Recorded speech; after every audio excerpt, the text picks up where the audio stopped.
Is there anything I haven't talked about tonight that you'd like for me to talk about? Anything you guys want? Degeneracy. Degeneracy? Like the... No, that's a great... That word's going on my bullet, you know what I mean? That's delay, deny, degeneracy. Degeneracy, the formal definition of degeneracy is just somebody being dumb or what? Like what is the actual definition of degeneracy? I mean, really, in general, like degeneracy of society, or the degeneracy of society. So like basically the eventual decomposition of another D word, the decomposition of our societies on the way to failing and crumbling. Yeah, like tonight might be your last chance at free speech. Oh shit. Well, yeah. What if he's like, I work for the Trump administration, actually. He's like, I'm Secretary of Words. Trump found me, put me in as Secretary of Words. He saw that I speak, so he's like, you're qualified. Yeah, I mean, we really don't know, right? You know, Trump coin could be currency tomorrow. Yeah, I mean, I don't think that's going to happen, but I mean, I hope it's not going to happen. But I do think that our society is slowly degenerating, but it doesn't mean we can't enjoy the fall. Well, because I made this reference earlier, and I don't think about this a lot, but like if you read Plato's Republic, basically, Socrates argues that society only decomposes, and we're at the oligarchy level, and then we decompose into democracy, which is kind of ironic because we thought we were a democracy, but we're not because we're bought by billionaires. But then one day we'll have the democracy, which is what we think we want, and that's actually worse for some reason. And then we eventually decay from there into tyranny. But I think the beautiful thing is we know we're going down either way, but with Trump we skip a step. You know what I mean? So with Trump we can go directly from oligarchy straight to tyranny. It's like, it, just end it now. You know what I mean? Like, don't bring, sorry, there's Gen Z people who are getting too depressed. I have to. The thing is, like, millennials and Gen X, we can take the dark jokes, but Gen Z, like, this is too real. But yeah, degeneration. Wait, that's what you said, right? Degeneration. No. Degeneracy. Degeneracy. That sounds like generosity. Degeneracy.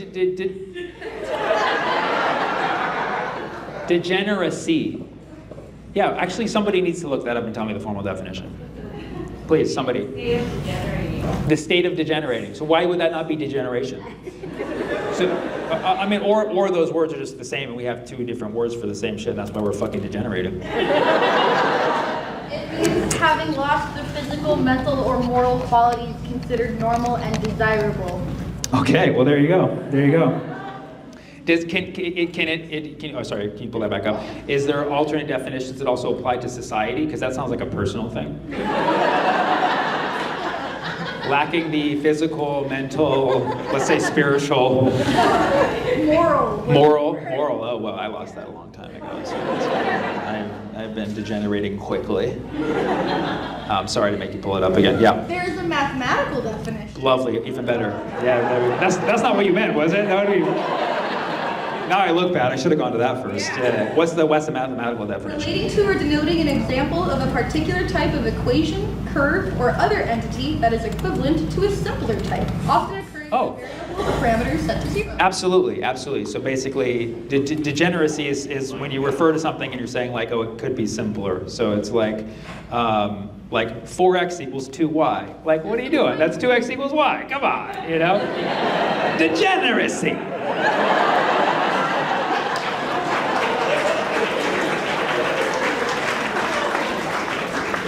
And so, I mean, I believe math is always the fundamental truth. So if we take math and then apply it and then actually look at what that means as humanity, is really that degeneracy means that we can actually be simpler than we really are.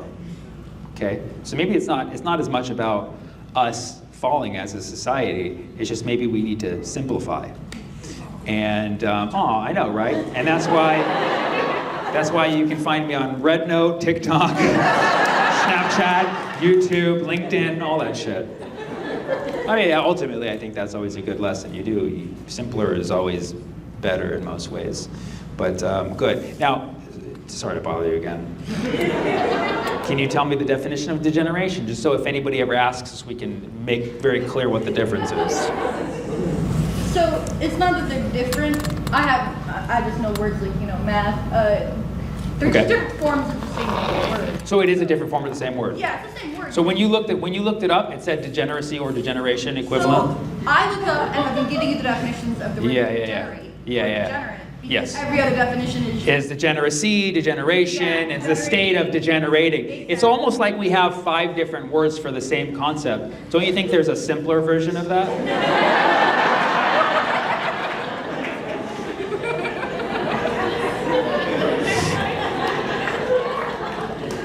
All right, guys, whatever.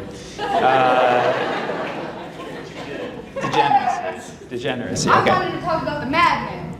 You want to talk about the what? The magnet. I'm so curious. The magnet? Oh, what is it for? Tattoos. Oh no, this is a political statement. It's because right now people are MAGA and I'm magnet. So, make America good, nevertheless.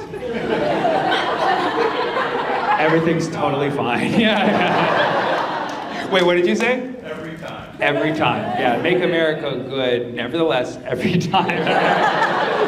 Nevertheless. What's that? That's a good political slogan. Yeah. It's better than my other one. Degeneracy is here. No, this is for a recording device. So I have a bomb strapped to my chest. What if that's what it was? Like it records what I'm saying, but if the set doesn't go well, it just explodes. So it's a 2-in-1. That's why I'm a social justice jihadi. So. Okay, degeneracy, that's a great one. And then there was something over here. Somebody have something from Snoop Dogg. Snoop Dogg. Yeah, what? And P, everybody has to throw in a P Diddy. It's like every time somebody wants to talk about Diddy, like hasn't that guy's house burned down yet? All right. Okay, let's talk about Snoop Dogg. Snoop Dogg, he did something, right? He sold out. He did a Trump thing. He did what did he do?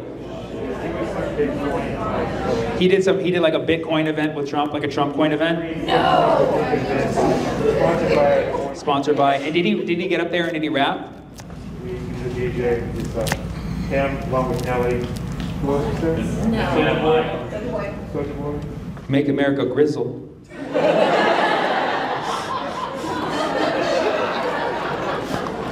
With Soulja Boy?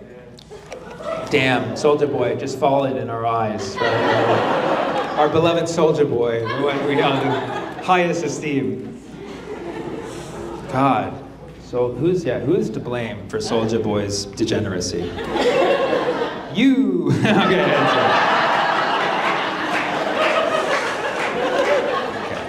A lot of people in the comments are telling me go back to Europe.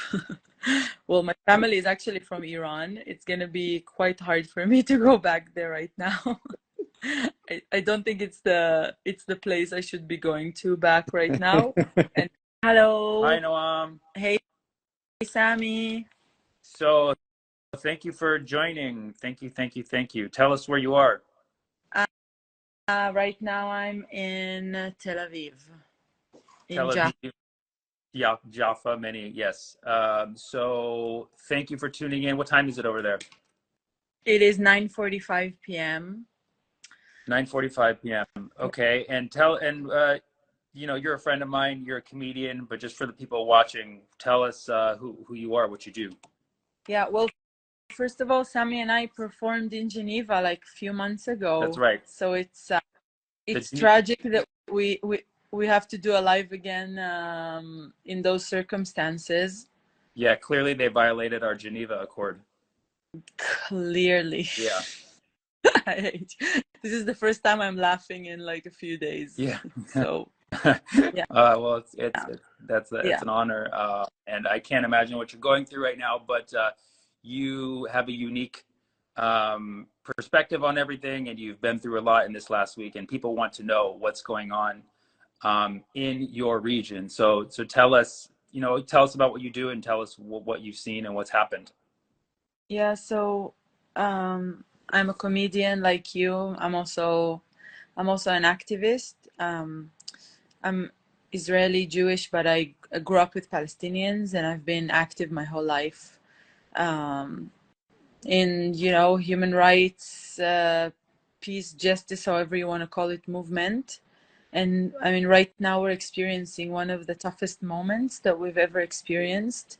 I don't know how the audience or people who are listening to us, how much they're informed, but since Saturday, basically, things have been really, really, really tough. On top of things being already very tough, it's just been really, really tough. All the narratives, all the escalations, all the possible miseries and violence and everything just like escalated in front of our eyes. And, you know, in terms of like, you know, the details, and it's, you know, for people who have been following the situation here for a long time, you know, the escalation on Saturday, like the whole world's attention is on us right now, but some people are living it here daily. Like Palestinians in Gaza are living an unimaginable, inhumane reality where they are trapped. 2 million people are trapped. They have nowhere to go. They're being, you know, bombarded right now. And this is the reality that is never like a quiet time. But the reason why the whole world is speaking about us right now is because that on Saturday morning, Hamas fighters were able to infiltrate through the, you know, the Gaza fence into the south of Israel. And it's kind of hard to speak about it and to say what has been happening there, but some pretty bad atrocities and deaths and murders, mass murders. A lot of people I know have been kidnapped, murdered, or still not identified. We still don't know where they are. A lot of civilians were targeted, and I think this is why the world's attention has been so enormous. And a minute after that, basically an entire conversation started, and the conversation that is happening abroad and the conversation that is happening here on the ground in Israel Palestine is so different that it's just really hard for you, for me, for all of us to maneuver and to understand even what is happening. Yeah, there's so much to say. I just for me, for, you know, as an activist, as someone who's been advocating for Palestinian human rights, working towards ending the occupation, I refused myself, you know, Israeli military. I refused the mandatory military draft here. I actively refused to be part of the, you know, the occupation. And it's just a very, very sad moment where all the people just disappeared, and we, a lot of activists and a lot of people who are justice seekers and want to see justice thrive, we kind of feel very much alone right now. Yeah, yeah, and I'm sorry to hear that. You know, for the people tuning in, just to recap, Noam is an activist. She's been supporting the Free Palestine movement for a long time, and she is in Israel and has lost a number of friends from the attacks last Saturday. So, you know, I can imagine it's been pretty disheartening as somebody who's been fighting for this cause, and you know, suddenly you're losing a lot of friends and people, you know, who've been involved in it as well. And now there's escalation in Gaza. People are being mass murdered in Gaza. And you know, what like, first of all, I want to like ask a couple questions about, like, we see some questions here in the comments that are, you know, people want some clarity and stuff. And you've never been one who's been succumbed to propaganda. You were always kind of clear and on top of things. So just to clarify, there's a lot of, you know, I guess myths circulating around about what actually happened on Saturday, but you've confirmed people have died. Do you know, to the best of your knowledge, like how many people have been confirmed to have been killed on Saturday? And also, do you know how many people have been killed in Gaza? Here in Israel, I think we're looking at like 1,300, 1,300, and maybe the numbers will go up, you know, around these numbers, because there are about confirmed in Gaza, the Israelis that are in Gaza confirmed there is about like 100 or right, 200. I don't know. Anyways, People killed in Gaza. Israelis that are Oh, that are held hostage in Gaza. Yeah, right. in Gaza. The death toll is, there's no way to know right now. Right. It's mounting up. It's above 1,000 people already. People are saying close to 2,000 and 5,000 injured. It's just, it's horrific. It's just unspeakable. It will lead us to more disaster. It's just insane. I think that on a human level, like if we look at things, you know, chronologically from Saturday, the thing that has been kind of hard for me is I'm someone who has been speaking my whole life, you know, against the occupation, and I've always been speaking about Palestinian suffering and looking at the way that Israel is treating Palestinians. And, you know, Palestinians have never asked me for like receipts for where my knowledge is, you know, people trust me. And suddenly when I was kind of speaking about what was happening on Saturday, what was disheartening for me is that people were kind of like not really believing that suddenly there are so many Jewish victims, you know, and we're coming with all kinds of justifications and with all kinds of really, really tough things to hear. And so,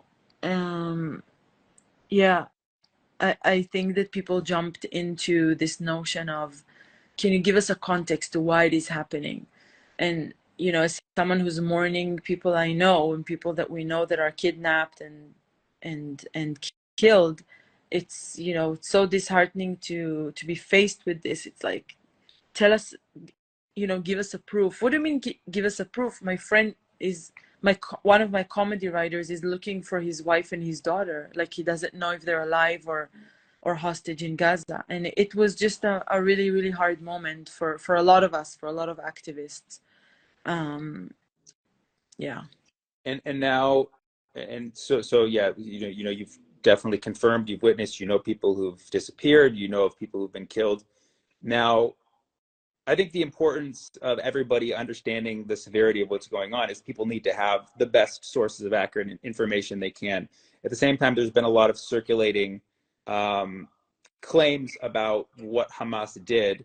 Now, you know, and people have already brought it up in the comments, and I know it's ridiculous that this is even like a talking point, but the fact that it's being thrown around so casually and used to stir up hatred for Palestinians is the 40 beheaded babies. What do you know about this? And, you know, I know it's an emotional question. I know you know a lot about. Yeah. To be honest, I don't like. There is, rightfully, there is like an obsession about this misinformation. Yeah. There's like 40 beheaded. For us, we're burying the kids here. We don't care, like beheaded, not be like they were murdered. Like, so this kind of,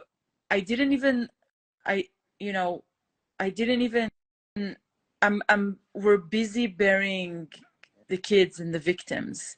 We're busy realizing that entire villages and entire families are wiped.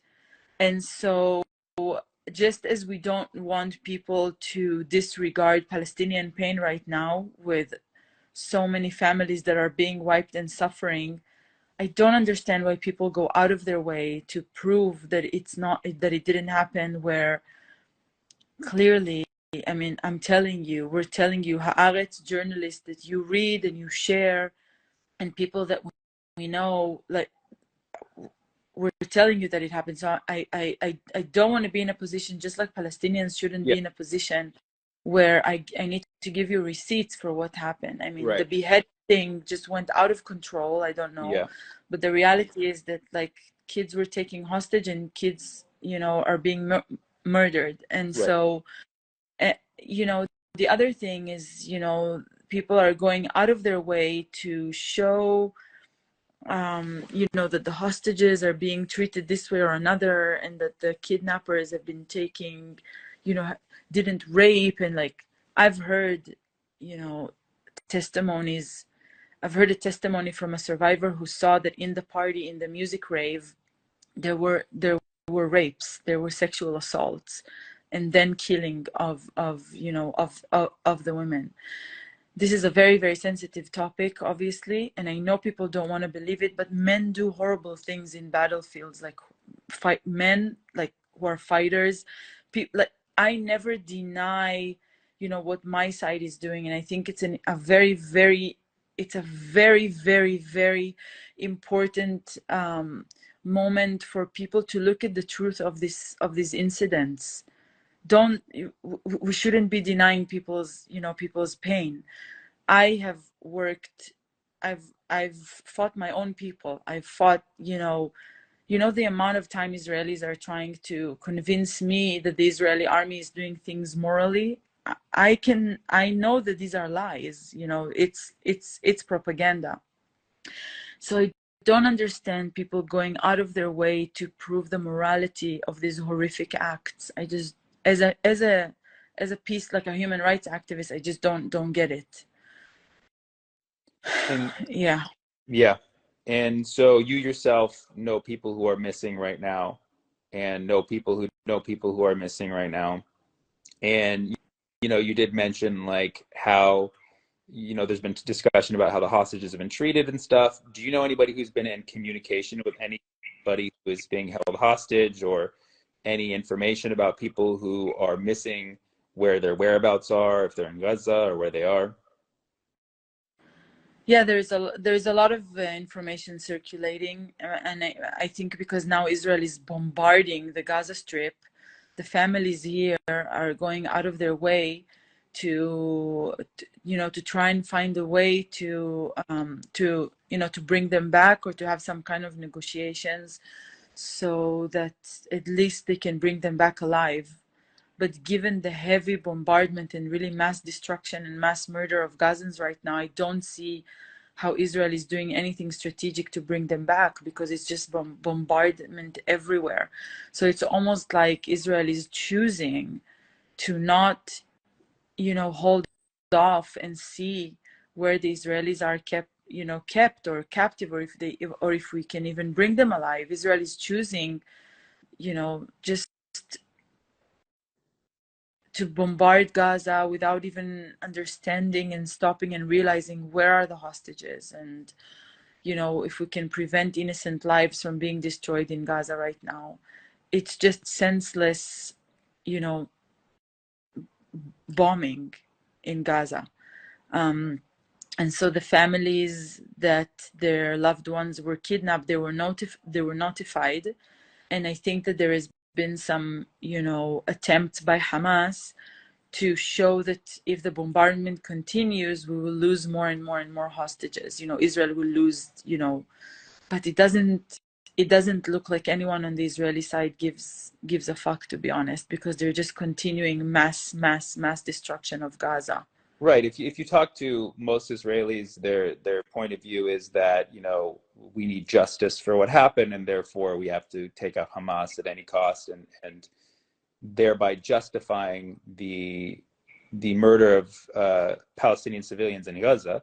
And so, you know, you've been into human rights for many times, and see, the thing is, nobody feels like they have a solution to this.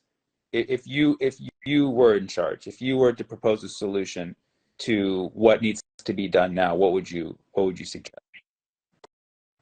My you know, my large scale dream is, you know, that we're living equally and freely on this piece of land, and the two people have, you know, the same rights, the same access to the same resources, and that we're living in complete equality, you know, and freedom on one piece of land. This is like my, you know, the utopian kind of big scale dream, right? Yeah, and I know, you know, you've lost people in this recent conflict, and so there is this this question for everybody is like, how much are you willing to forgive, or will you ever forgive? You know, you want a free Palestine, obviously. But like, how do you see everybody going forward from this? Do you think people are capable of forgiving each other, or what's the way to that? This is it's a very dark time to ask this. I don't know how we're gonna get, I don't know how we're gonna get out of this situation. It's gonna be, I mean, the amount of damage and the amount of pain and trauma and the amount of generations that are gonna be traumatized by what is happening at this moment as we speak is just, it's just horrific. I mean, I've been hopeless many times, you know, in and out throughout the years. But this time it feels different because this is very, very, very, very, very bad. And I don't know, to be honest, I don't know how we're gonna come out of this. The most immediate thing I want to do is to prevent innocent lives from further, you know, from further damage. I mean, for me, you know, the most immediate thing is to stop, you know, to stop the bombing immediately, because every minute that passes, there is more and more destruction in Gaza. And unfortunately, because of the horrendous acts that have been happening here, people are so mad, they're so upset, they're so full of anger, they're so full of hate, that is just, you know, I don't know. I mean, if people are listening, a lot of people in the comments are telling me, go back to Europe. Well, my family is actually from Iran. It's going to be quite hard for me to go back there right now. I don't think it's the place I should be going to back right now. But no one is going anywhere. I mean, you know, we're here, and it doesn't matter how heartbroken I am. It's not like a privilege to stay human. It's my duty to stay human, you know, and to make sure that, I don't know, I got a lot of messages from Palestinians telling me, please don't lose hope, we need you, like, we don't lose you, you know. And it's like, my message is, I'm never gonna change what I believe in, right? I mean, I think we are being tested when it's tough. That's when your values are really tested, right? When it's very, very, very tough. And for me, I'm just, the only thing that keeps me kind of going is to know that no matter what happened, I'm gonna stay, I'm gonna do whatever it takes to, you know, to continue being a voice to people who still want to believe and to people who still want to hope, because I just can't bear the thought that everyone around me is losing hope. It's very, very lonely. A lot of people, a lot of friends who've been protesting the Israeli government, and they're still very much against the government right now, but we are very united right now because of this attack by Hamas. And so it's very, very hard to speak about being pro-Palestinian or speaking about Palestinian human rights, because people are so involved in their own grief that they just don't want to hear about it right now. Now, if you know, I know people are upset with a lot of different people right now. And, you know, it's easy to blame a lot of different people for everything that's going on right now. Do you have an entity to which you point the most of the blame, or who you feel betrayed most by? I mean, the amount of anger here and the amount of blame that is going towards the Israeli government is enormous. We're seeing ministers from Netanyahu's government trying to go to hospitals to comfort the wounded from this attack, and they are being shouted at and they are being kicked out every time they try to engage right now with citizens. The country is run by citizens right now. People are donating and people are helping each other, and people are helping people with like the funerals and everything. And we're seeing so much anger and blame on the government. It is crazy. You have to understand that there is like a large camp here, like a liberal camp, that have been protesting this government for months, for almost a year. And we've been warning everyone that this government is going to bring a disaster on us. And I was part of these demonstrations. So we the people who have been protesting, we feel like we've warned everyone that this government is going to bring a disaster upon all of us. And so the same people who have been protesting and the same people that knew that this government is gonna, this neo-fascist, like really horrible extreme right-wing government is going to bring a disaster on us, we feel like we've been warning everyone for a long time. And now we're also in the field, like having these conversations, trying to post, trying to be, have some sense, you know, have some logic. And we feel like we are trying to repair what this government has just destroyed. There's a lot of blame on the government here in the street. And yeah, and I know you've been very vocal about them, you know, for quite some time. And how do you feel like, what is the sentiment like in the diaspora, like also you as a Palestinian American, how do you like? You know, first of all, I'm in America. I'm surrounded by Americans. Americans are largely quite ignorant to everything that happens. And as someone who's been explaining it to people via humor, which is my job as a stand-up for, you know, 16 plus years, I speak in dum-dum. And so this whole situation's been very stressful for me because I have a very strong emotional connection to Palestine. I have family not in Gaza, but in the West Bank, and I have family in Lebanon, and they're all terrified right now and you know, watching what's unfolding. And you know, I can't speak for Palestinians because I'm not there. I can't speak for people in Gaza because I'm not there, but I see the atrocities. Me and my family have been speaking up about it for many, many years. And to see this, it feels like a setback. I personally am not one to cheer on violence and escalation. I want this to stop. You know, and again, I'm removed. I'm not there. I hear so many people in Gaza saying that, you know, it's better to fight than just to die living in a cage, which Yeah. I empathize with those sentiments. But at the Yeah. same time, like, how many more children are we martyring this time? Who speaks for the children? Who are we to decide that they don't get to live because that's the way you feel? And that's how I feel. And I'm not saying that Palestinians shouldn't resist. I'm not saying that we need to end, you know, I'm free Palestine and the occupation, but I think that Hamas failed the people once again. Not only yeah. not only that, Sammy, I'll tell you, as you know what, I'll go even deeper with you. Like, I see myself as a Jewish person who's part of, you know, the movement to end occupation. And I fear that now the entire Palestinian resistance movement is being painted just by these horrific acts. And I don't know how, I truly don't know how us, like Jewish allies and Jewish activists to end occupation, we're gonna have to, like, together with Palestinians, like we were gonna have to rebuild a lot that is being destroyed, because it is going to be so hard to convince people that the plight for justice and the plight for freedom is not painted by these acts that happened on Saturday.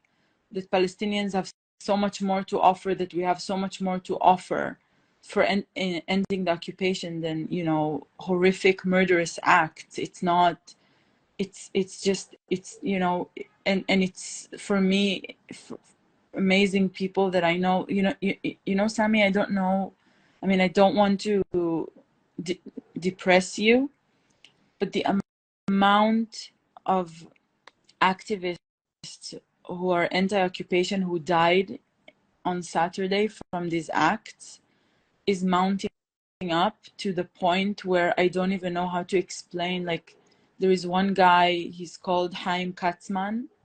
You know what he was doing with his life? He was protecting Palestinian shepherds in the West Bank from settler violence. Like, this dude was physically protecting Palestinians in the West Bank from settler violence. And his PhD and doctorate was about researching the ways in which the Jewish movements are becoming more and more nationalistic. his research was so groundbreaking in breaking down the ways in which settlers are becoming more colonial and more violent. And this person was in the field, like protecting Palestinian shepherds.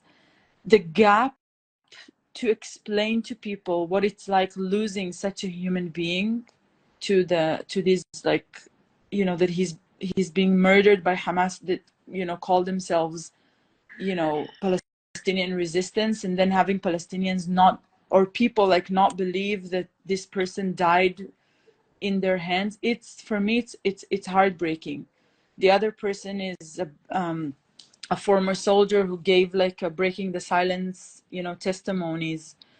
You know, we share online the testimonies of the former soldiers of breaking the silence, who broke the silence about their army service and said the truth about the horrific things that they did, you know, in you know, as part of the army in the occupation. We believe them. And now breaking the silence lost, I think it's about like 2 activists in their organization. And some people don't believe the horrific acts that happened to those former soldiers, but we still believe the testimonies that they gave. It's just, it's too much. It's too much complexity to hold. It's too much grief. And I'm not, and you know, civilians shouldn't be like graded for how conscious they were, like, but I'm giving these examples because I know that a lot of people view them as allies. And I'm trying to find ways for people to connect to the reality, to what is happening here on the ground for us, how to comfort people, how to talk about the nuances of what is happening here. It's very, very, very difficult, and I'm trying to find ways to, you know, to talk about it. Yeah, I appreciate you coming on here to share things. I want to ask you, you know, 2 more questions, and then I'll let you get some sleep. Yeah. Number 1, for the Israelis and people around the world who are standing with Israel and basically upset, or maybe at some point had hopes for the end to Palestinian occupation, but now have, you know, either changed their mind or are, you know, second guessing because of what's happening. What would you say to these people? Tell me again, to who to speak to Who is your exactly? Israelis, and then people around the world who are standing in support of Israel, who at one point, you know, wanted freedom for Palestine and wanted an end to the occupation, but are now either on the fence or have changed their mind because of the recent events. What would you say to those people? Yeah. First of all, I want to say that I really understand the pain when your blood is boiling because you're witnessing so much pain. It's hard to think straight. But I want us to not lose our sense of humanity. And I want us to completely disengage from any thought of revenge or dehumanization of Palestinians. We have to immediately withdraw from anything that is leading us to dehumanizing Palestinians or thoughts about revenge. Because these kind of thoughts and these kind of acts is what led us to where we are right now. So if you're listening to me and you're angry and you're frustrated, and I know that you are, and I'm the same, the answer to this, like, this is your testing point. We are not tested when we're sitting comfortably in our homes. We are tested in real times when we are in pain.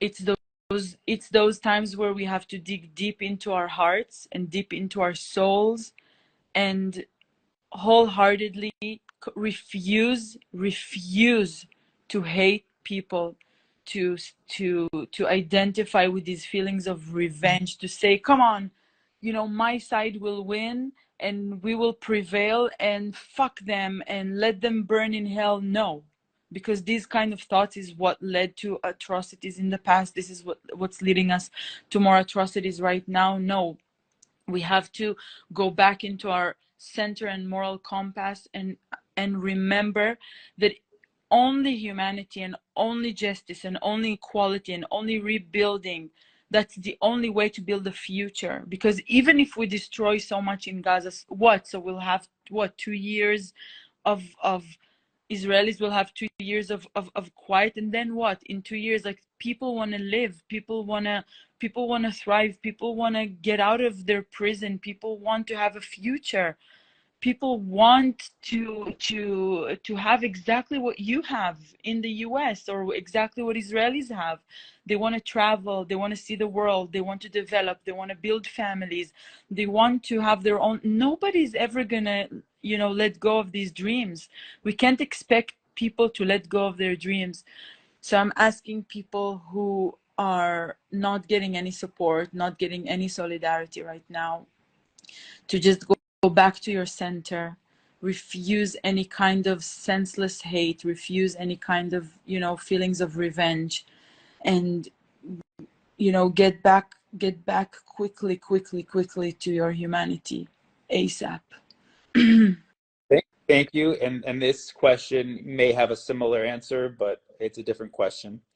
To the Palestinian people, or people who are standing with Palestine, who hate you or dislike you because you're Israeli, or people who, are Palestinian or support a free Palestine, who are justifying what Hamas did, the recent attacks. They're upset about 75 years of occupation.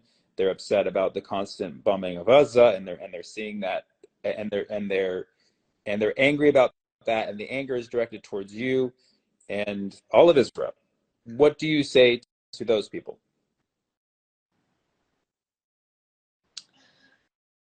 Oh, wow, you're really generalizing a lot of people in one question. I don't know, I don't know if, I mean, It's tough. It's a tough question. I know it's yeah, extremely tough I mean, question, but I am curious because as you know, you've been in this no, active game for so long, and there's Palestinians who don't like you simply because you're Israeli.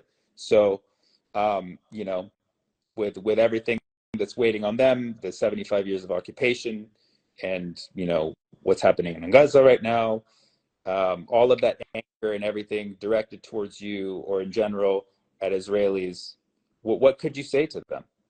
yeah, I mean, to be honest, it's really tough for me to answer that, because, if someone hates me just because, I mean, I don't know if there are a lot of Palestinians who can fit into this question, to be honest, Sammy. I don't know if there are a lot of people who can fit into this category. Mm-hmm. But again, blood is boiling right now. People are super, super on the edge, right? I invite I I invite people to, really look beyond the headlines and the propaganda, and understand that there has been massive pain from these recent events. It's like there is the propaganda of the West right now, of the US, and the narrative with Israel, and there is so much recognition for for Jewish and Israeli pain, and I can put myself in a position of Palestinian to look at this and to say, like, wow, there's so much compassion from the world. Like, what the fuck, we want compassion to Palestinians as well. But I say to Palestinians who are watching this and they're angry, I want to say that beyond the, like, big headlines that you're seeing and the propaganda, there are, like, real people who've endured a huge amount of suffering and pain and violence in those recent attacks that cannot be denied. And I think the fact that we're trying to deny it only fuels it will only fuel more violent kind of, like, pro-Israeli sentiment, not recognizing what happened, and the horrific attacks that happened by Hamas will only fuel more and more and more kind of, like, violent pro-Israeli, very, very militant Zionist reaction. And so I think, no, look at the humanitarian side of this situation. It doesn't take away from fighting, the occupation.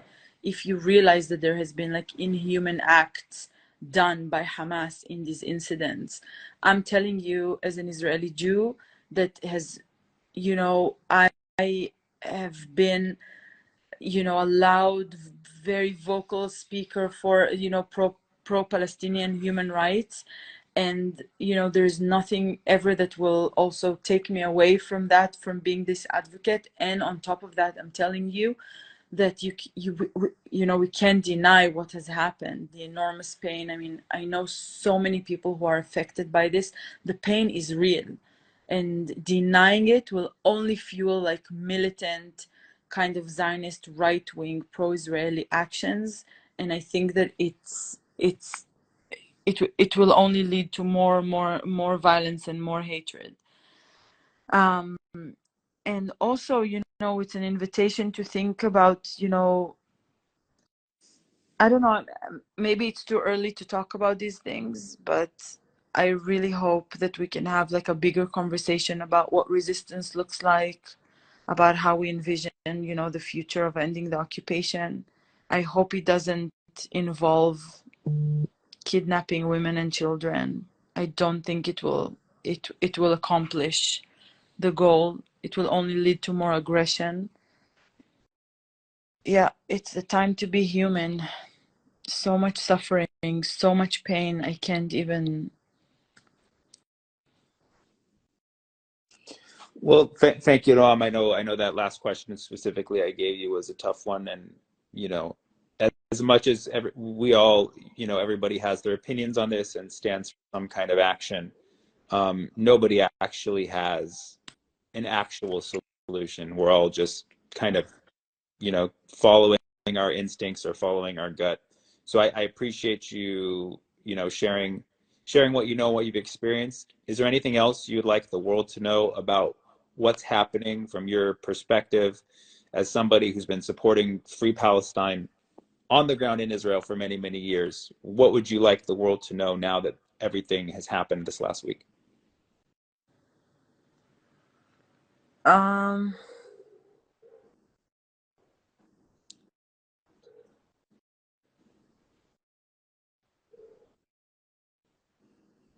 I don't know. I don't know. I really, to be honest, Sammy, I don't have anything hopeful to say. Yeah. At this moment. It's just too much trauma and pain to process right now. The world should know that, you know, our pain and our suffering doesn't have to come on the expense, like, not our, you know, there's such like a, people have such narrow paradigms for the conversation. I'm trying to hold so much complexity in one person. It's very heavy on me. And I think that people watching this, I think if you can contribute to a discourse that can uphold multiple sufferings and multiple narratives at one time, I think this is the best thing that you can do to us. You can recognize that there are people in Israel who are fighting this government.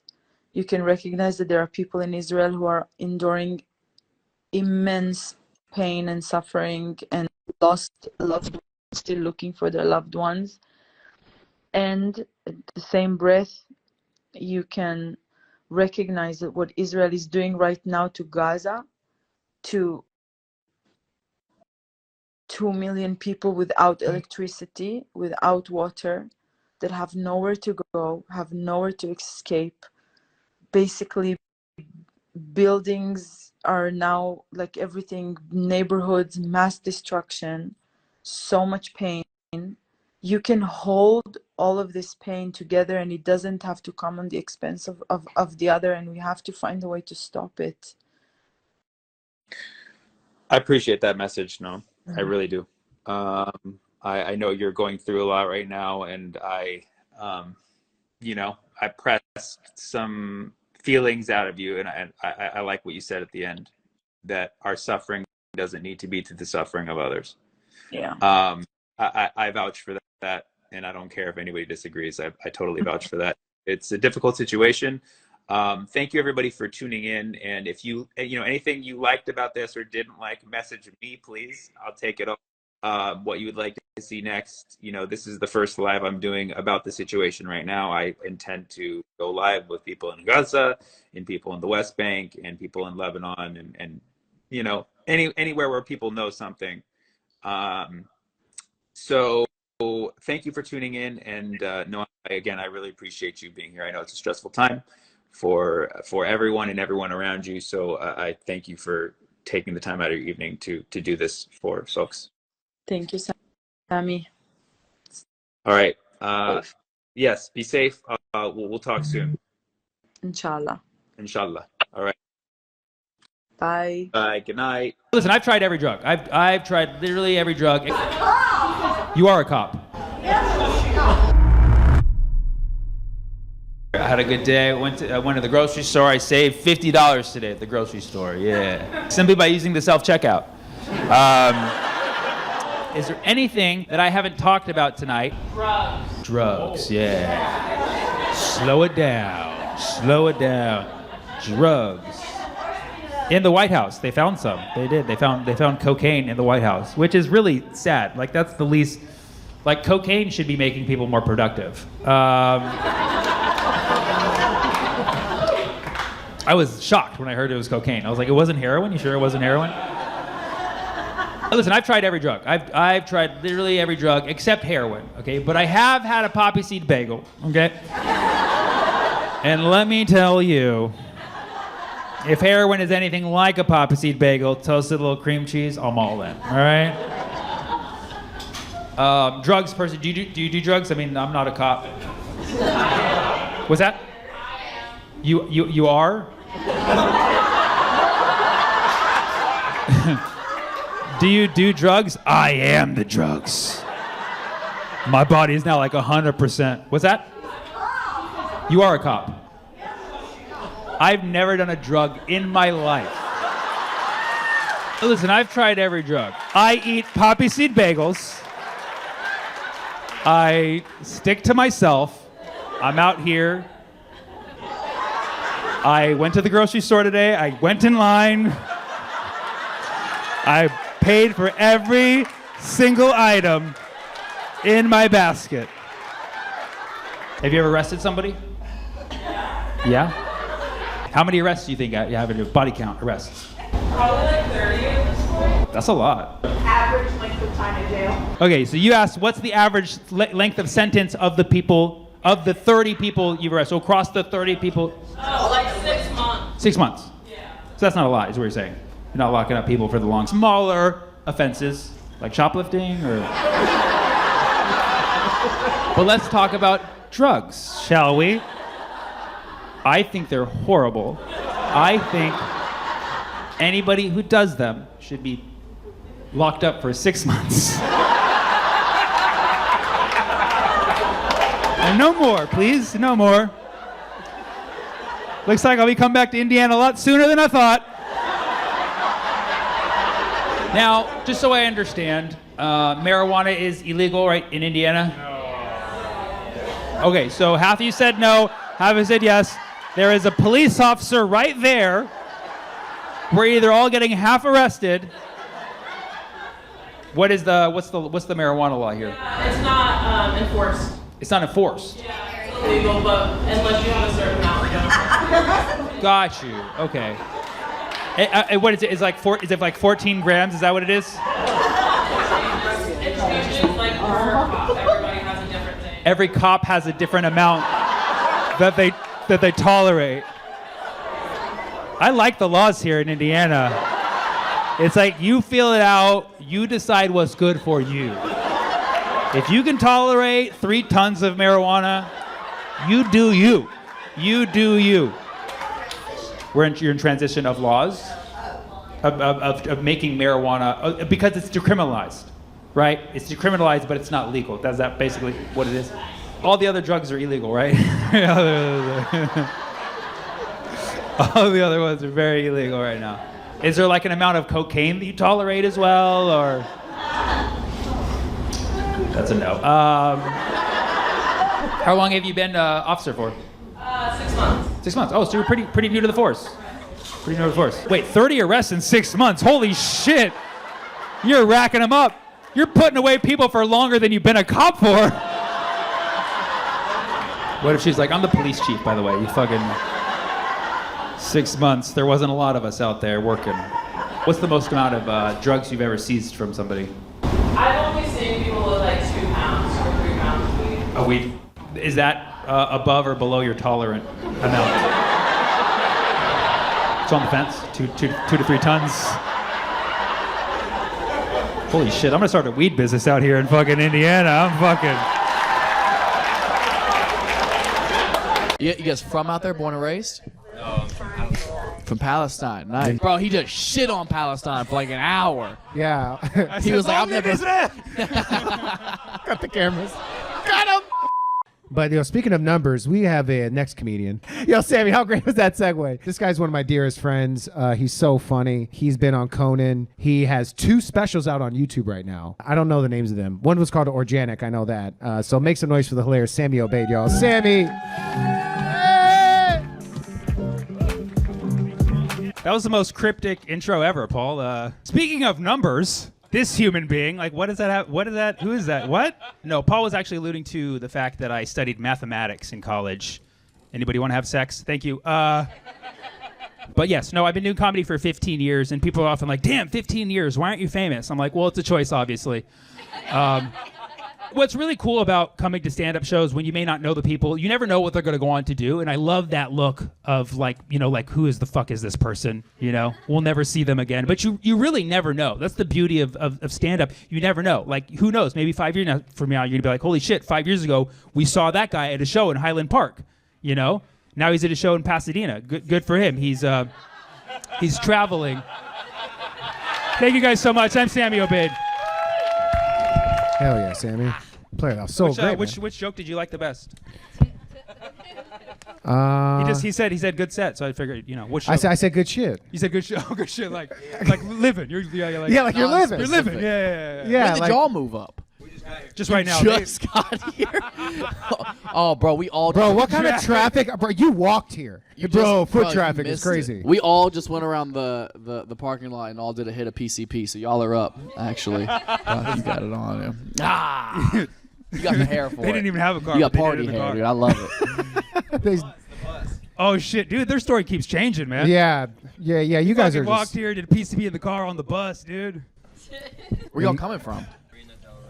Marina Del Rey. Bro, you're the sketchiest motherfucker I've ever met in my life. Bro, don't come from Marina Del Rey. Nothing's worth that. That's fucking crazy, bro. Bro, just relax. Jesus showed up. You know what I mean? He fucking took time. That's Jesus. Relax. Palms, but no one knows palms. What's palms? Does Palm anybody here know Springs? palms? You guys from out there, born and raised? No, I'm from Palestine. From Palestine, nice. Well, you missed my fucking set, buddy. Yeah. Woo! Bro, he just shit on Palestine for like an hour. Yeah. He was like, I've never. Got the cameras. Got him. What are you good at? That'll be good for us. That'll be good. That's actually true. Yeah. Oh, for the us. show. Yeah, Okay. yeah, of course. Yeah. No, I'm for us as just humans. Oh, Paul's thinking about okay, our okay. perception of the Arab community. Yeah. Mine's been tarnished, so you guys have to keep yours up. Why? What's wrong with your whatever you were saying? I don't know. It's too political. Let's What's not been get into it. tarnished? You mean just the white race? Yeah. Yeah. No. We've done some. Who's not been so tarnishing cool the white things. race? That's why you Who's guys been doing relate. it? We were doing that. So basically, what happened is you guys are doing PCP on a car bus, tarnishing the white race. Thank Marina you. Del Rey. Which is technically palms. What dispensary do you work at out there? What is it? Love and herbs. Oh, I thought you said Love Island. I was like, you mean the show? Okay, because that's fucking dope, bro. Wait, do you really do work at a That's really dispensary? No, but like, You're just look- making everything up? You should do the show! This motherfucker's doing improv the whole time. He's from Studio City, dude. He's been here the whole time. He was in the back. Didn't miss anything. That'd be hilarious if you unzipped yourself and you're Sammy Obeid. No, I'm actually a rapper. You're a rapper? What? What's your SoundCloud? Just I'm Talal. I am what? Talal. I'm gonna need a spelling. Talal, but with a T. Like halal. I love how you think I know how to spell Isn't that crazy? For some reason, I feel like that's your like audio message on Hinge. You're like, it's like halal but with the T. Aha. That's what's up, man. Rapping's dope, though. Musically inclined. What about your boy? What you do, man? Hype man. This is Atif. This is the homie. Atif's from Detroit. You know him as well? Yeah, I know him. I'm You've also known these guys the whole fucking The time? whole time? No. This is the worst improv ever. Yeah, bro. All right, You're not gonna so let you us guys are gonna in? come at 9:47. And say that you came from the Palms. Fooled all of you though, didn't I? No, I know Atif. Talal, we've only spoken a few times, but I didn't recognize you because you look different. I like to change it up. Hell yeah! Last time I saw you, you were a woman.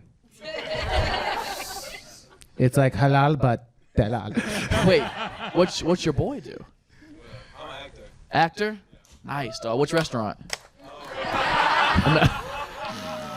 I know. I'm sorry. Dude, it's so easy to shit on somebody in Hollywood who wants to be even somewhat successful. The harshest thing you could ever say to a stranger, and you got like a 90% hit rate, if you ever get into some bullshit just on the street with somebody, just be like, hey, man, no one's going to read your script.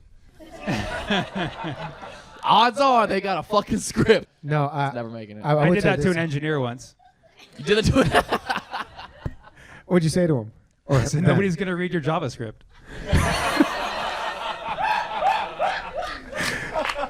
That's a good Bro, joke. That's fucking solid. I go up to random people at like sometimes the park or when I go hiking. I'll just see someone like, "Hey man, I love your work," and almost every time they're like, "Oh, thanks, man."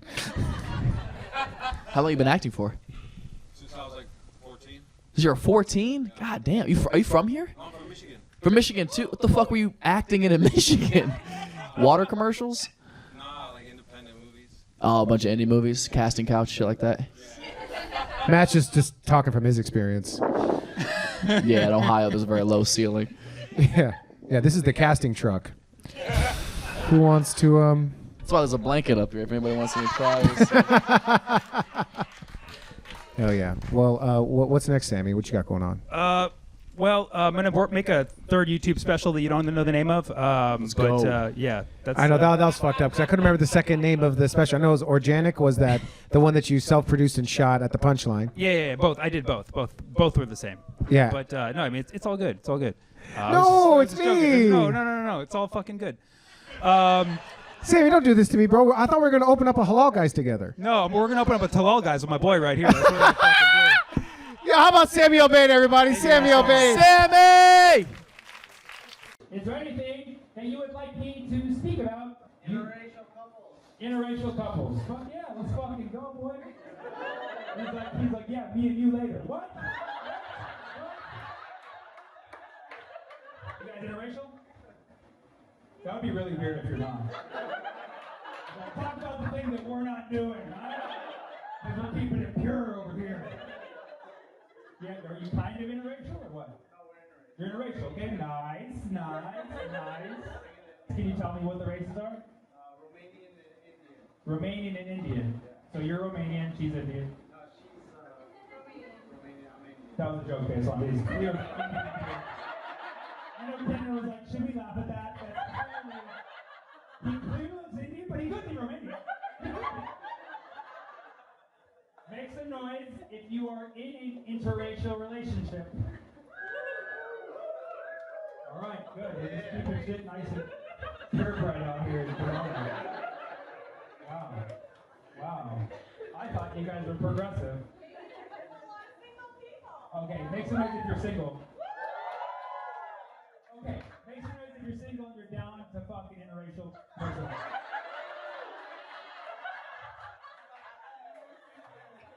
That was a trick question. I was asking if you're down to fuck a mixed race person, actually. There's no such thing as an interracial person. I'm interracial. I am between races right now. I was previously Romanian, but now I'm Indian. Good. So a lot of horny, progressive people in here. Love it. Anybody else in their interracial couples want to give me their mix? Where? What is it? Peru and India. So basically Indian and everything. I mean, that's how they're fucking taking over, guys. Good. What else? Justin Trudeau. The great leader of this nation. Okay. I know that he's not well liked. Is there anybody who still really likes him? Yeah, come on.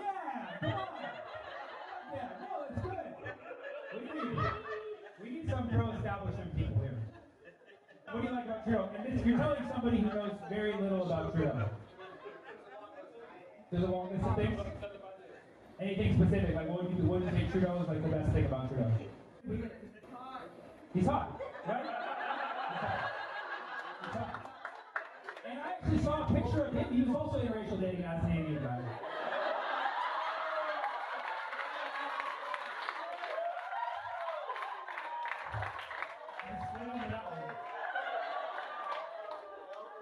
So some of you might know this, but I majored in applied mathematics. That's why I'm a stand-up comedian right now. Any other math people in here? One over here? Two? You study it? Aerospace engineer? You work for NASA? Oh shit. Why are you sitting in the back? Can't you just rocket yourself over here to the front? You actually get to like make rockets? No, I just fly them. You just fly them? Well, that's a step above. I don't fucking make them, dude. I hop in them and go to the moon. Yeah. Have you ever seen one explode and fail? You're good at your job. Oh, damn. Never failed a rocket in my life. Are these big rockets or small rockets? Big rockets. Big rockets. How big we talking about? 6 inches? Like really big? how big approximately? Stories. Oh, wow. And where do you launch these? Russia or Cape Canaveral. You launch them in Russia? Yeah. So they're cool with that? We just be like, hey, yo, Russia, we're gonna launch some rockets over there. Are you cool with that? Are we at war right now? Or are we good? No, we're good. We put some Russians on it, and it makes it even. Oh shit. We're like, hey, we're involved with a massive global war entanglement, but you guys want to fucking fly some rockets for a day, dude? We're fucking, you can hop in ours, we'll hop in yours. Russia's like, hell yeah, this sounds very good.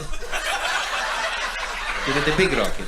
What's like the most interesting thing you've ever seen in your line of work? I mean, I physically moved the solar rays on the space station. So the solar rays coming from the sun. You guys do know that, right? Solar means from the sun. And I believe they do travel at the speed of light. Is that correct? Yes. And so you are Superman? Is that what's going on? You went faster than the speed of light. Like, you're getting out of here. You physically removed them. You deflected them or something? I moved the solar ray panels from the space station to a different degraded part of them. Oh, okay. So you moved the panels. It's a little bit different than moving the actual rays. I do believe that's what I heard. Was there like an overheating problem or something that you curtailed? We had a vehicle coming in that needed to dock, so I needed to stop the rays so they wouldn't smack it. Why would solar rays prevent them from landing if it doesn't have to do with sight or heat? So the vehicle's coming in to dock to the International Space Station. Yes. The solar rays are moving to track the sun. So if they're moving to track the sun and the vehicle passes in their line of motion, it can hit them. I'll pretend like I understood, but that's fucking awesome, dude. You fucking did it. You fucking did it. You moved the sun itself. I'm gonna go with that story. That's what I'm gonna tell my friends. I met someone who moved the fucking sun. She knows the Russians. She built the International Space Station. You know what's crazy about the International Space Station is that not all countries are allowed there. Isn't that fucked up? It's not quite the International Space Station. So I'm actually gonna make my own that's a little more inclusive. It's called the International Space International Station. ISIS. No, wait a second, that's not good. Oops. If there's anything that you'd like me to talk about tonight, something I missed, shout it out. Food. What's that? Food. Food. Hell yeah, of course. The sustenance of all life. What a divisive topic that is. Fuck yeah. Food in Israel. Of course. That's yeah. Food, Israel, and boobs. Okay. I should have explained the instructions a little better. I'll do one at a time. But now I have to do a food Israel tits joke, okay? Which is crazy because I was actually sucking on the teat of a cow on the West Bank just last week. So food. Are you a culinary guy yourself? No, not at all. You eat that shit, right? So you eat that shit. Keeps you going. What's your favorite food? Dolma. Dolma. Are you Middle Eastern as well? Where's your family from? Iraq. Iraq? So did you know that shit? That was kind of scary. How did you know he's Iraqi? Are you Homeland Security? Like, what is this? Trust me, he's Iraqi. We've been following him since 2003. He likes dolma. He likes to talk about food. He follows you, but he doesn't know who you are. Any more questions? Here's my card. Are you guys together? Just couldn't get seats together, or what? Are you Shia and he's Sunni? Is that how this works? Or the division is real, man. The division is real. We got the Kurds in here. Keep it fucking complacent. Fantastic. So you're Iraqi and you like dolmas. Dolmas, for those of you not familiar, is basically grape leaves. Homeland Security disagrees. Don't talk about those little terrorist missiles. Okay, sorry. So dolmas are not grape leaves? No. Okay, what are they then? Green chard. No. Okay, so you now, and you're from Syria, and dolmas are grape leaves. And we have another. I'm sorry, we're 2-1 on this. Green chard. It's a leafy green. Green, exactly. Thank you. We needed one American to fucking arbitrate this thing. It's a leafy green, you fucking idiot. Just be happy that it's not kale. Next up, is hummus Israeli? Tell us, please. We need to solve this once and for all. Dolmas, you can make them using either grape leaves or green chard. And you roll in them rice, sometimes garbanzo beans, little bits of a tomato and others. I don't know what they fucking put in there, but it's good. What's that? It's delicious, exactly. So try out your dolmas. Go to your local dolma factory. Get you, AKA Costco. Are they selling dolmas in bulk now? Dude, Costco's selling dolmas. We fucking made it, dude. We fucking made it. We fucking made it. We got Americans on the street like, I need fucking 300 dolmas. We fucking need a Costco card. I'm just really tired of people complaining about other people complaining. You know what I mean? Like, I talk a lot of smack about America because it's my job. Like, that's what you do as a comedian. You talk smack about the country you're in if you're allowed to do it. And guess what? I am. 3 or 4 times a week, I'll get a comment or a message that says something along the lines of, oh, you hate America, huh? Huh? You hate America. Well, then go back to your country. It's like, dude, I'm from here. You know what I mean? Like, what am I supposed to be like? Okay, I'm back! The reason it pisses me off so much is because I'll then look at their profile, and they're just complaining about some stuff in America, too. They're complaining about the potholes in the roads, how the taxes are too high, how there's words you can't say anymore, how there's words that people still say that hurt their feelings, like you hypocrite. You hate America, too, just different parts as me. Can we not all agree that we all hate America just a little bit? That's what makes America dope. You have the right to hate the shit out of it. That's how we make it better. We hate it, we make it better. We hate it, we make it better. That's what the founding fathers did. They're like, I don't want to buy this tea. And they threw it into the ocean. Started a country. This nation was founded on the spirit of being a Karen. Okay? That's how we roll. We complained to the manager with some unrealistic shit. This tea is too expensive. I wanted soy milk. You gave me oat. And the manager's like, just give it to this fucking psycho. And they give it to us every single time because we are American. All right? America. A lot of people go to the doctor when they're sick. I don't do that. I go to the doctor when I'm perfectly healthy. Just to flex on them a little bit. You know what I mean? Just be like, I fucking need you. But it wasn't like a real doctor. It was like one of those like allergy test doctors, more of a witch doctor, if you ask me. And the doctor told me that I have a chocolate allergy and I should stop eating chocolate. I have never wanted to almost kill somebody in my life. I almost killed that guy. I swear to God, I was like about to strangle him. Because I love chocolate, and there's nothing coming in the way between me and chocolate. Not a doctor, not a human being. Exactly, you feel the same way? Absolutely. How much chocolate do you eat a day? About like 50 grams. 50 grams. Can somebody translate that to kilos for me? I need to know. How much is that in kilos? A little less than 2 ounces. A little less than 2 ounces. Fantastic. So what do you like dark? Or you like milk? Or what do you... I don't discriminate. You don't discriminate. That's the kind of attitude we need here in America. That's the racist litmus test. How do you like your chocolate? Oh, well. If there's somebody that says, I only eat white chocolate, that person has got some opinions. When somebody says they only eat dark chocolate, like, good for their health, but like, yeah, they definitely have a racist opinion. What's your favorite like thing to have in chocolate? Is it almonds or? Almonds would kill me, so not that. Almonds will kill you. Isn't that amazing? She eats fucking 10 kilos of chocolate a day. 50 grams. She eats 50 grams, almost 2 ounces of chocolate a day. But then one almond. Will end your life. Damn, that's crazy. Just chocolate and bread. Just chocolate and bread? That's a new one. Yeah. She's like, almonds will kill me, but gluten, fucking take that shit. Eat chocolate and bread like a chocolate sandwich, or what do you do?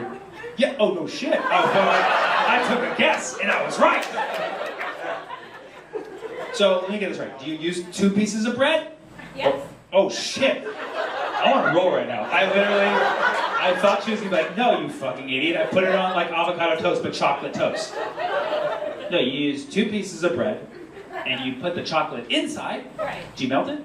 Well, I can warm up the bread. You warm up the bread, and the chocolate nicely melt. I'm getting so fucking horny right now. I swear to God. Chocolate is not something you get hungry for. You get horny for chocolate. That's how it works. Anybody who has a chocolate addiction knows exactly what I'm talking about. It's not actual hunger. That sounds amazing. What kind of bread do you use? Trader Joe's the one that you can bake, like extra. Trader Joe's the one that you can bake. Yeah. Oh, so the dough. No, not the dough. Oh. There's no dough at Trader Joe's. There's no dough at Trader Joe's. What? I don't fucking believe that. Now you're lying to me. You didn't have to go that far. Just trust me, there's no dough at Trader Joe's. I've definitely bought Trader Joe's pizza crust before. That's fucking, there's definitely dough. Yeah, 3 people are calling you out right now on your bullshit. They can bake. The dough that they have or the bread that you use? The bread is like half cooked. And then Oh, it's half-cooked bread. How the fuck is that supposed to be? I'm fucking high right now, okay? How was I supposed to know that her bread and I are both half-baked? So you get to half-baked bread. You put it in the oven so that it gets fully baked. You don't put the chocolate in the oven. You just nicely lay the chocolate on and watch it melt into the bread like butter. or you can slide it in. You slide it in. Oh, okay. Now you go through. Well, you teasing me now. Oh my God. Somebody bring me a pair of pants. Okay. So you slide the chocolate. So because the bread is, you have 2 pieces stacked, right? Well, no, it's like a baguette. It's like a baguette, and then you slice it. No. No. Oh, you stick the chocolate inside of the interior. This is getting real.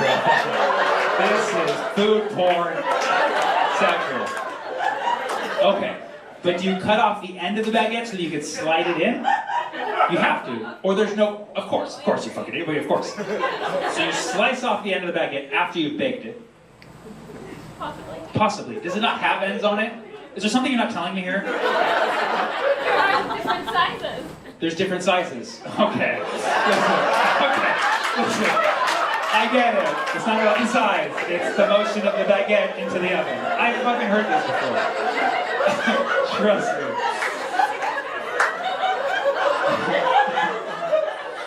What color do you like? I don't discriminate. Okay, listen. Okay. There's different sizes of the Trader Joe's baguette. The bigger ones for the dark chocolate. What the fuck? You did not just say that. You did not just say that. The big ones for the dark chocolate. How dare you have the funniest moment of the night at my show? That is wrong. That is wrong. No nuts, no nuts. But no nuts, because that'll kill her.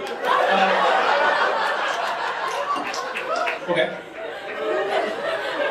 So you slide the chocolate in.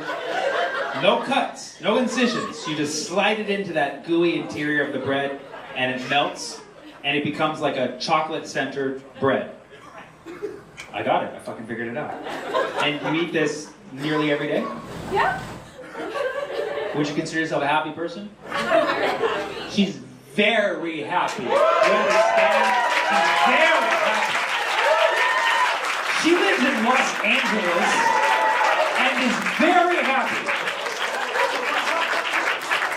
Because a lot of us here in LA feel hollow inside. You just gotta slide some chocolate in there.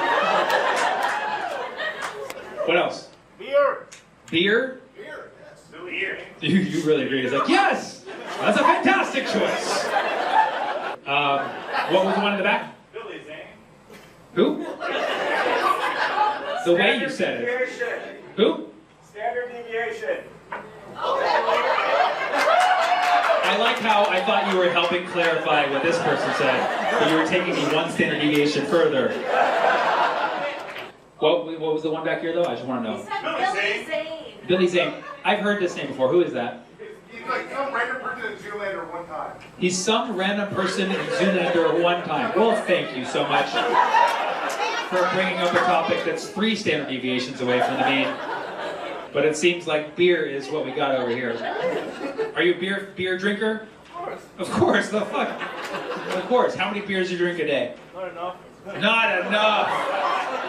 That's what is stopping you from not drinking the beer that you want to drink? I have to drive. You have to drive. That's a good answer. I mean, there's a lot of answers you could have given. But driving, I'd say that's the most responsible one, but I'm also quite concerned because he still loves beer. It's like, I drink 7, but I had to drink 6.5 because I gotta drive. What age did you start drinking beer? Like 55. 55? 25. 25. I was gonna say, holy shit, you started drinking a beer at 55. That explains why you want to talk about it. 25 though, but that's still late enough for you to be like, fuck yeah, it feels like the first time every time.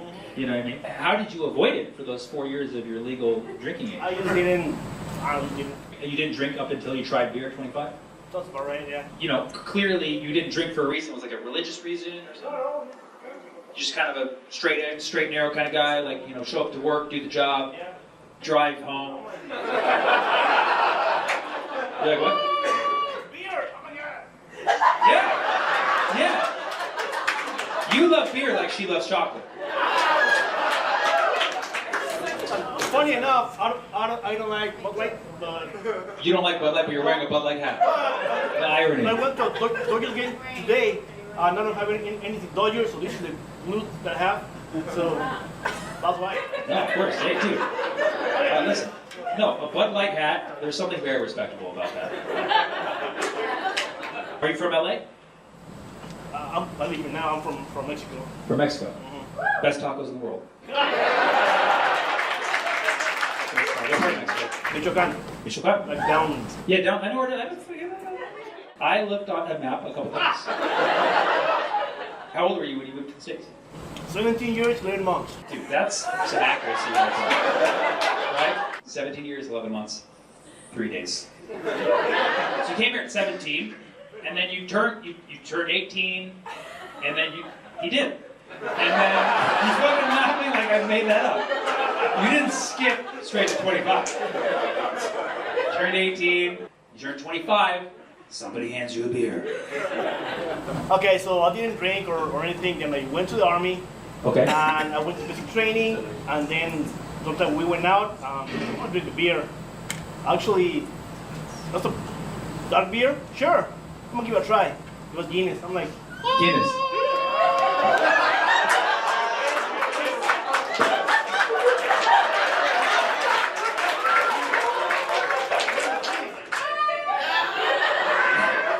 That was your liver singing?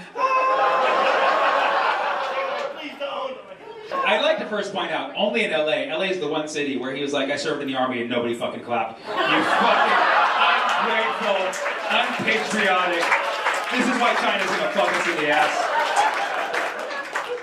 That's awesome. So you went to the military and your boys went out one night, you and your posse, and they handed you a beer?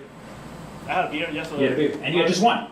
That's it, and 1 becomes 2 and 3 and 4, and you know. That's good. That's beer math right there. 1 becomes 2, and 2 becomes 3, and 3 becomes 4. How many did you drink that first night?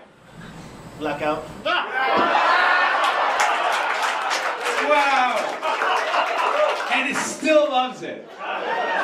That's such a rare thing to be like, I blacked the fuck out the first night. What do you do for a living, if you don't mind me asking? I'm a safety specialist, make sure that people don't kill themselves. Only in LA would only 3 people clap for that. He makes sure people don't kill themselves, and you're like, no, this is LA, we like that. Do you talk to people in the flesh, or do you call them or talk on phone? No, I mean actually, like we follow OSHA. Like You what? safety as we follow OSHA. Oh, OSHA. safety specialist for. Make sure people don't kill themselves. It works. I totally misheard. I thought he was like a suicide hotline. You guys, did anybody else think that? Okay, just want to make sure. You guys still didn't clap for that, but OSHA, so safety. Yeah. You make sure people don't kill themselves. At work. At work. You're still a goddamn hero, buddy. Now listen, I'm not your employer not here. You ever drink on the job? Good man. Good man. And that's why he likes beer, okay? Because I'm a comedian, I can have as many drinks as I want at the job. And that's why I'm not out here excited about it. Okay? He does his job, and then he goes home, has about 7 beers, blacks out, calls it a day. Right? That's real love. So beer, that one person, standard deviation. I stay true to my requests. Are you a stats person? Yes. Major or? Minor. Okay. What was your major? Music composition. Okay. I hate to be like stereotyping, but you look like you did music composition. For sure. It's the jacket, for sure. Math and music are quite related. Did you ever try to like flex that stats minor for something, or just for your own comedy show experience? Just your show, Sammy. I appreciate that so much. Now, understand, there's a lot of comedians in this world. My show is the only safe space where you can bring up standard deviation and not be judged. Yeah. Nobody ever goes to a live event and brings up stats. It takes a very strange person. I mean, in all due respect, it takes a very strange person. Someone far away from the norm. Someone very far away from the norm. And if you didn't understand standard deviation, now you do.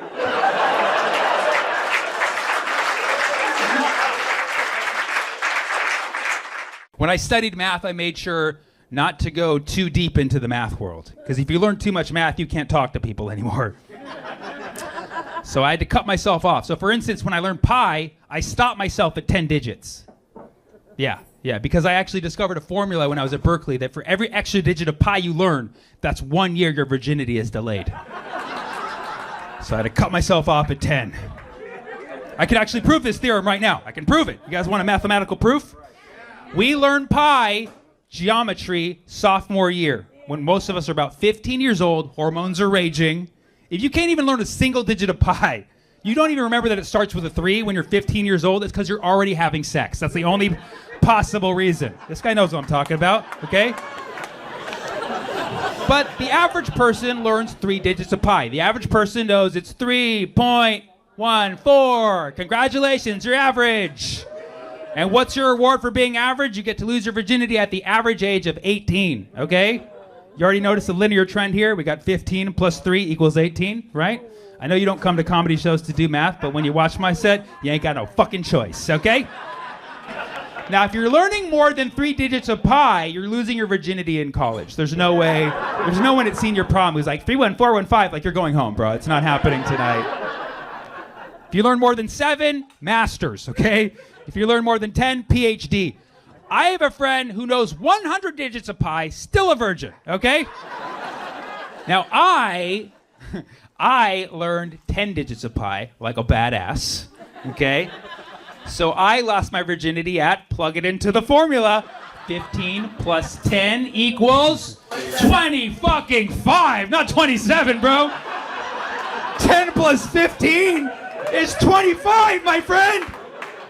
25 is the best age to lose your virginity. I lost my virginity in a rental car that I rented myself, okay?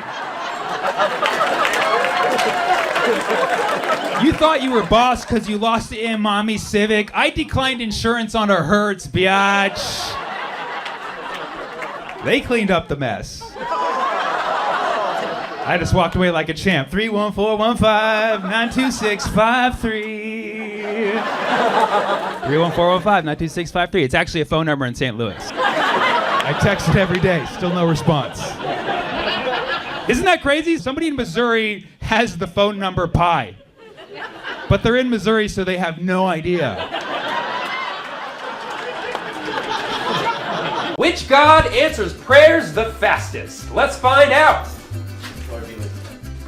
We got a Muslim. We're so peaceful, I swear. A Jew. We're not gonna show the video. A Christian. A moment to talk about Jesus Christ? Not right now. A Hindu. Namaskaram. A Buddhist. Nam Mô A Di Đà Phật. Okay. And we got an atheist. God's not real, guys, so why don't you jot that down? Each contestant has been assigned a number 1 through 6. I'm gonna roll the dice. They're gonna pray to their respective gods that their number be shown. I roll the dice 100 times, we tally the results, find out who the true god is. This is a 100% real experiment. All of these contestants are real people of that faith. They are not paid actors. In fact, they think they're getting paid, and they're not. I'm an atheist because I care about 3 things: facts, logic, truth, and science. Why do I think I'm gonna win? In 2016, a child fell into a zoo enclosure at the Cincinnati Zoo. A gorilla picks him up. A zookeeper shoots the gorilla. That gorilla's name? Harambe. You tell me if there's a god. My name's Menachem Silverstein. That's how Jewish I am. Jesus was Jewish. So Take that, VeggieTales. I've been Hindu since before I was born because I believe in rebirth. I have potentially 330 million gods on my side. All of these competitors in here, they were born Hindu and they don't even know it. So we're all on the same team, my team. Người có tài nhất trong cái chỗ này á, mấy người kia đâu có tài bằng tôi đâu. The winner. Thắng, thắng, thắng, thắng. The best part of Islam is the community. It's the fact that people are reaching out to help you if you stray away from your faith. And what I also love about Islam is it is the one true religion and we're all going to heaven. Now remember everybody, pray to your God for your number to be shown. You hear a lot about priest scandals in the Catholic Church, but... Everybody's in prayer, let's go. First roll. 6. Wait till I tell the boys on Reddit about this. Second roll. It's a 5. The Buddha has to win.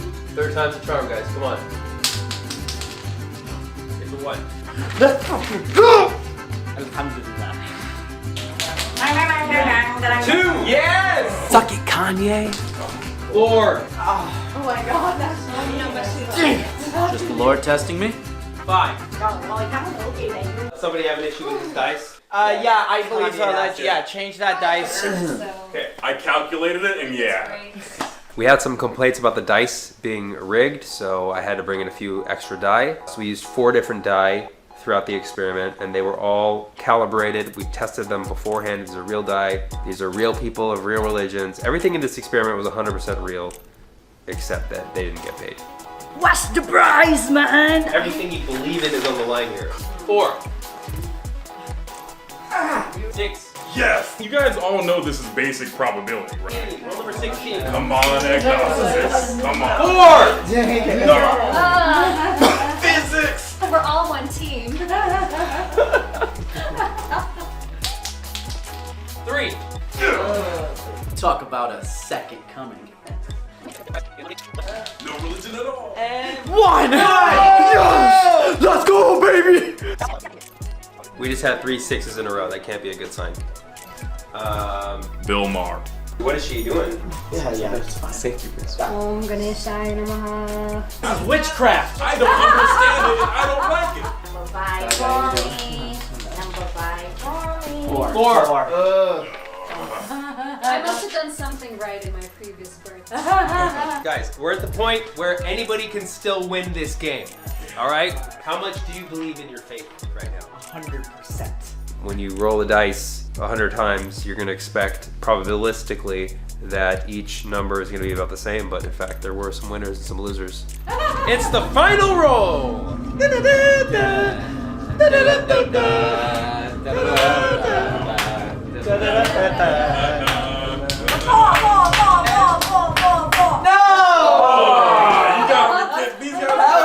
we have a winner.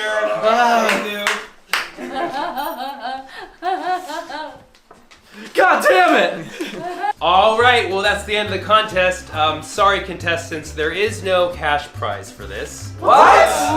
What? Whoa! The Craigslist post said there would be. Well, the prize is we've all come together as different kinds of people. I thought the game would win a lot of money. Look, it didn't go too well for me today, but, you know, we're used to it. Holocaust, Egypt, but you know what? It makes us stronger. And I am happy we did beat the Jew. Just happy the Muslims didn't win. I'd say the moral of all of this is you can't judge a book by its cover. Except the Quran, that great book. I don't care that I got in last. The game's not real. I'm not mad. Like I said, I don't care. It's not real. I'm not bothered by it. And stop saying that I am.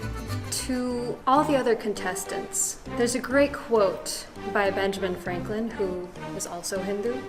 Failure to prepare is preparing to fail. And I may have had a little help. He's also Hindu. I did not knowingly interfere with the experiment whatsoever. I have heard the rumors that since my name is Rahul, a very Hindu name, that is why the Hindus won, but really that is just a statistical anomaly. I am very happy the Hindus won, I'm not gonna lie. But that has nothing to do with the statistical anomaly, once again.